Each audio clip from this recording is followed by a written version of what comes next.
हर जगह से आउट कर दिया जा रहा है, उसके बाद ये बौखलाहट सामने आ रही है। प्रश्न यही है, लेकिन भारत में रहकर इस तरह की भारत विरोधी बयानबाजी संतों को भी पसंद नहीं आ रही। सुनिए जरा। बहुत गलत है, निंदनीय है, ये घोर अपराध किया हुआ है, इनके ऊपर मुकदमा दायर होना चाहिए और राष्ट्र के विरोध में जो बोलते हैं वो कभी सक्सेस नहीं होते। या तो ये मानसिक संतुलन अपना खो बैठे हैं, इसलिए इनको बहुत चिढ़न है। ये सारे देश विरोधी बयान दे रहे हैं, इनको देश से कोई लगाव नहीं है। ऋषि हमारे सनातन की सुरक्षा के लिए जो बीड़ा उठा लिए हैं, इनको बहुत बड़ी जलन और बहुत बड़ा भय लग रहा है। इसलिए उस बात को मिटाने के लिए, उसको जो है जनता को बरगलाने के लिए ये ऐसे जो है बयान दे रहे हैं। सनातन को ना कभी कोई मिटाया है, ना मिटा पाएगा। वार्तालाप तो कोई कुछ कहता है, कुछ भी जिसकी जो मानसिकता होती है वो कहता है, लेकिन सनातन धर्म में अटल है और अटल रहेगा। राष्ट्रीय स्वयंसेवक संघ का जो सबसे बड़ा योगदान है वो राष्ट्र और राम को पर्याय बना करके देखने में है। अच्छा, आपको हैरानी होगी कि जो कुछ राहुल गांधी कह रहे थे वो मंच कांग्रेस का ही था, कोई सियासी कार्यक्रम नहीं था। भारत विरोधी बयानबाजी कांग्रेस के तमाम वरिष्ठों के बीच हो रही थी। मौका क्या था, जरा तस्वीर के जरिए आपको बताते हैं। कांग्रेस को देखिए, नया मुख्यालय मिल गया। ये नया मुख्यालय, ये नया मुख्यालय जो मिला है, ये आपको तस्वीर के जरिए हम दिखाने जा रहे हैं, क्योंकि ये पुराना जो एक तरह से ये दफ्तर है वो आप देख रहे हैं, पुराना दफ्तर आप देख रहे हैं, और अब ये नया मुख्यालय है। ये तस्वीर देखिए, जैसे पहले पुराने दफ्तर की तस्वीर आपको दिखा रहे थे, ये नया मुख्यालय है, कांग्रेस को मिला है। और उद्घाटन कार्यक्रम में पूरी तैयारी यहाँ दिखाई दी। पुरानी जो दफ्तर बिल्डिंग है उसकी तस्वीर हम आपको दिखा रहे हैं। उद्घाटन कार्यक्रम का ही ये मंच था जहां राहुल गांधी पहुंचे, और राहुल गांधी जब पहुंचे तो इनॉग्रेशन देखिए सोनिया गांधी कर रही हैं, मल्लिकार्जुन खड़गे। ये मंच पे राहुल गांधी जब बोल रहे थे तो ये तमाम जो लीडर्स यहाँ आपको दिखाई दे रहे हैं उद्घाटन कार्यक्रम में, ये मौजूद थे। इनकी मौजूदगी में ये सब कुछ हुआ है, ये सब कुछ हुआ है। यानी सोनिया गांधी भी बैठी हैं, मल्लिकार्जुन खड़गे भी बैठे हैं, अध्यक्ष हैं, कम से कम उन्हें संज्ञान लेना चाहिए था कि ये कैसी बयानबाजी हो रही है। लेकिन इन सब नेताओं के बीच कांग्रेस के तमाम जो सीनियर लीडरशिप है सो कॉल्ड, उनकी मौजूदगी में ये बात कही गई राहुल गांधी की तरफ से उसी मंच पर, और किसी ने उफ तक नहीं किया। एक और तस्वीर आपको दिखा रहे हैं, ये देखिए। ये जो तस्वीर है ये प्रश्न खड़े करती है कांग्रेस के परिवारवाद वाले नैरेटिव पर, क्योंकि देखिए कांग्रेस मुख्यालय और यहाँ पर लिखा है सरदार मनमोहन सिंह का नाम होना चाहिए था। इंदिरा भवन नाम दिया गया है, इंदिरा भवन नाम दिया गया है इस मुख्यालय को जिसका उद्घाटन हुआ है। तस्वीर आपको दिखाई हमने, और कांग्रेस दफ्तर के बाहर ही ये जो पोस्टर्स लगे गए हैं उसमें मांग रखी गई है कि मनमोहन सिंह के नाम पर इस भवन का नाम होना चाहिए। कुल मिलाकर देखिए, इस नए दफ्तर पर, इस नए एक तरह से ऑफिस के नामकरण पर भी सवाल खड़े हो गए हैं। दिल्ली में कांग्रेस को नया मुख्यालय मिला है और सोनिया गांधी ने मुख्यालय का उद्घाटन किया। हमने तस्वीर आपको दिखाई। नए मुख्यालय में भी परिवारवाद की झलक दिखी है। परिवार को ही ऊपर रखा गया है, पार्टी को नहीं। इंदिरा भवन रखा गया है मुख्यालय का नाम, और इसको लेकर अब प्रश्न खड़े किए जा रहे हैं। कांग्रेस के नए मुख्यालय के नाम पर जो नामकरण किया गया है उस पर विवाद खड़े हो रहे हैं, क्योंकि पोस्टर्स कार्यकर्ताओं ने दफ्तर के बाहर लगा दिए। हमने आपको तस्वीर भी दिखाई। भवन का नाम मनमोहन सिंह रखने की मांग यहां रखी गई है, लेकिन इन तमाम चीजों को दरकिनार करते हुए कांग्रेस की जो परिवार पॉलिटिक्स है इसमें भी हावी होती दिखाई दी, क्योंकि यहां भी दफ्तर का नाम इंदिरा भवन ही रखा गया है। हमारी सहयोगी कोमल वहां पहुंची, रिपोर्ट उन्होंने तैयार की है, कैसे पोस्टर्स लगाए गए, जरा रिपोर्ट देखिए। नया मुख्यालय का नाम जो है वो इंदिरा भवन दिया गया है, लेकिन इस भवन के नाम के बाद जो है विवाद साफ तौर पर देखने को मिल रहा है। दरअसल विवाद नाम को लेकर के उत्पन्न हुआ है। मेरे पीछे आप ये बोर्ड नजर आ रहा होगा आपको, जिसमें लिखा है सरदार मनमोहन सिंह भवन, कांग्रेस मुख्यालय का नाम। यानी देखिए, कुछ ऐसे कार्यकर्ता है जो खुद कांग्रेस के अंदर के हैं, लेकिन उन्होंने मुख्यालय के ठीक बाहर इस तरह के पोस्टर लगा दिए गए हैं, और मांग उनकी तरफ से ये हो रही है कि जो सरदार मनमोहन सिंह भवन के नाम से इस मुख्यालय का नाम देना चाहिए। साथ ही साथ आपको आगे एक और बोर्ड भी दिखाएंगे। इस बोर्ड के जरिए भी एक ये मैसेज जो है वो कार्यकर्ताओं की तरफ से देने की कोशिश की जा रही है।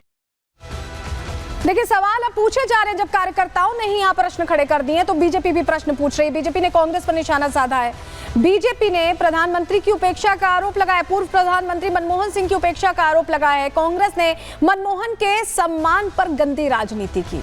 अभी कुछ ही दिन हुए हैं जब मनमोहन सिंह गुजर गए और उस दौरान ये बार बार सवाल उठाया गया कि उनका एक स्मृति स्थल नहीं बनाया जा रहा है, राजनीति उस पर होती गई। लेकिन अब मुख्यालय का नाम क्या रखा है? इंदिरा भवन रखा है। कार्यालय का नाम मनमोहन के नाम पर क्यों नहीं रखा गया? भारतीय जनता पार्टी ने सवाल पूछे। दिग्गज नेताओं के अपमान का इतिहास पुराना है, ये भी आरोप लगे। और पीवी नरसिम्हा राव का अंतिम संस्कार कैसे दिल्ली से बाहर कराया गया था, कोई व्यवस्था नहीं की गई थी, वो भी प्रश्न सामने आया। प्रणब मुखर्जी के जो बेटे हैं उन्होंने भी प्रश्न उठाए थे और उसका भी जिक्र यहाँ बीजेपी कर रही है। प्रणब मुखर्जी के भी अपमान का आरोप लग चुका है कांग्रेस पर, और अब इंदिरा भवन का नाम देकर कहीं ना कहीं प्रश्न ये और उठ गया है। और ऐसे में कांग्रेस में फिर से परिवारवाद का बोलबाला ये बीजेपी कह रही है। सुनिए सियासतदान क्या कह रहे हैं। इससे बड़ी श्रद्धांजलि डॉक्टर साहब को क्या मिल सकती है कि कांग्रेस का मुख्यालय अगर डॉक्टर मनमोहन सिंह के नाम पे रखा जाए, हम उसका स्वागत करेंगे। कांग्रेस के नए हेडक्वार्टर और भवन के बाहर आज पोस्टर लगे हैं। कांग्रेस के समर्थकों ने ही लगाया होगा कि इस भवन का नाम इंदिरा गांधी के नाम पर नहीं बल्कि डॉक्टर मनमोहन सिंह जी के नाम पर रखना चाहिए। कांग्रेस पार्टी पर एक परिवार के आगे सोच नहीं पाती। वैसे तो स्मारक पर और स्मृति पर किस प्रकार की ओछी सियासत की गई कांग्रेस के द्वारा हमने देखा, परंतु जब मनमोहन सिंह जी का नेशनल मॉर्निंग पीरियड था तब राहुल गांधी पार्टी के लिए निकल गए। उनके अस्थि विसर्जन में भी शामिल नहीं हुए, अखंड पाठ में भी शामिल नहीं हुए। जीते जी मनमोहन सिंह जी का कितना अपमान किया गया।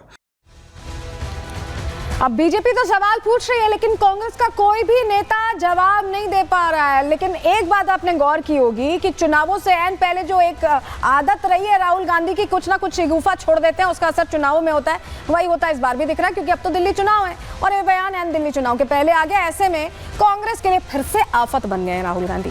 क्या जवाब आएगा इस पर नजर रहेगी हमारी। अगली खबर का रुख करते हैं। अब बात आपने अभी तक दिल्ली चुनावों पर हमने आपको पूरा अपडेट प्रहार में दिया है, लेकिन आप दिल्ली चुनाव के साथ उत्तर प्रदेश के मिल्कीपुर में जो उपचुनाव होने जा रहा है उसकी जानकारी आपको देने जा रहे हैं। बात इसी की। नामांकन आज आप करने जा रहे हैं समाजवादी पार्टी के लिए मिल्कीपुर।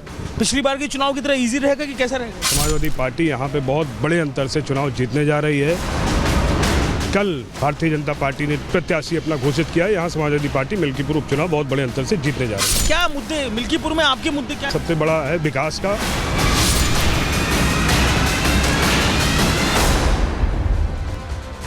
दिल्ली चुनावों को लेकर आप देख रहे हैं कि कैसी हलचल है, लेकिन उत्तर प्रदेश की एक ही सीट है मिल्कीपुर, जहां पर इस बार दिल्ली चुनाव के साथ चुनाव होना है और वहां के लिए भी जोर आजमाइश समाजवादी पार्टी की देखी जा रही है। क्योंकि समाजवादी पार्टी के लिए अभी जो उपचुनावों में हार हुई है उसकी टीस से उभरने का ये मौका है और 27 का नैरेटिव सेट करने का भी मौका है। और ऐसे में समाजवादी पार्टी तो पूरी जोर आजमाइश कर रही है, लेकिन एक बदला रुख भी समाजवादी पार्टी का दिखाई दे रहा है। सॉफ्ट हिंदुत्व की ओर झुकाव यहां दिखाई दे रहा है। प्रत्याशी से लेकर यहाँ पर यूपी के जो मेन चेहरा है समाजवादी पार्टी अध्यक्ष तक, हर कोई सॉफ्ट हिंदुत्व पर चलता दिखाई दे रहा है। क्या वजह है कि इस लाइन पर आना पड़ा और बीजेपी कैसे हार्ड हिंदुत्व के जरिए जवाब दे रही है, सब कुछ अब आपको बताने जा रहे हैं। चलिए सबसे पहले जरा आपको खबर क्या है पूरी जानकारी दे देते हैं, क्योंकि मिल्कीपुर का जो उपचुनाव है वो बहुत दिलचस्प हो गया है। कैसे दिलचस्प हो गया है, क्या होने वाला है, सब बताते हैं आपको। दरअसल मिल्कीपुर उपचुनाव और दिलचस्प हो गया है क्योंकि इस बार बीजेपी ने पिछड़े चेहरे पर दांव लगा दिया है और चंद्रभान पासवान ने यहाँ पर इनको टिकट दिया गया है बीजेपी की तरफ से। अखिलेश के पीडीएफ फॉर्मूले का तोड़ एक तरह से भारतीय जनता पार्टी यहाँ निकालती दिखाई दे रही है। अवधेश प्रसाद के गढ़ में चंद्रभान क्या सेंध लगा पाएंगे, ये अपने आप में सवाल है। लेकिन जब हम कह रहे हैं कि तैयारी पूरी है तो तैयारी कैसे पूरी है? क्या बीजेपी ने समझ लिया है, कोड क्रैक कर लिया है कि कैसे जो बाहरी भीतरी की लड़ाई होती है उसका जवाब देना है? क्योंकि जो उम्मीदवार उतारा गया खासियत उसकी दोनों ही एक ही समाज से आते हैं, लेकिन दोनों एक समाज से आते हुए भी बिल्कुल अलग अलग हैं। कैसे? चलिए जानकारी आपके सामने रख रहे हैं। सबसे पहले समझिए, दो प्रत्याशी आप यहाँ देख रहे हैं और ये दो प्रत्याशी चंद्रभान पासवान को आप यहाँ देखिए और अजीत प्रसाद को यहाँ देखिए।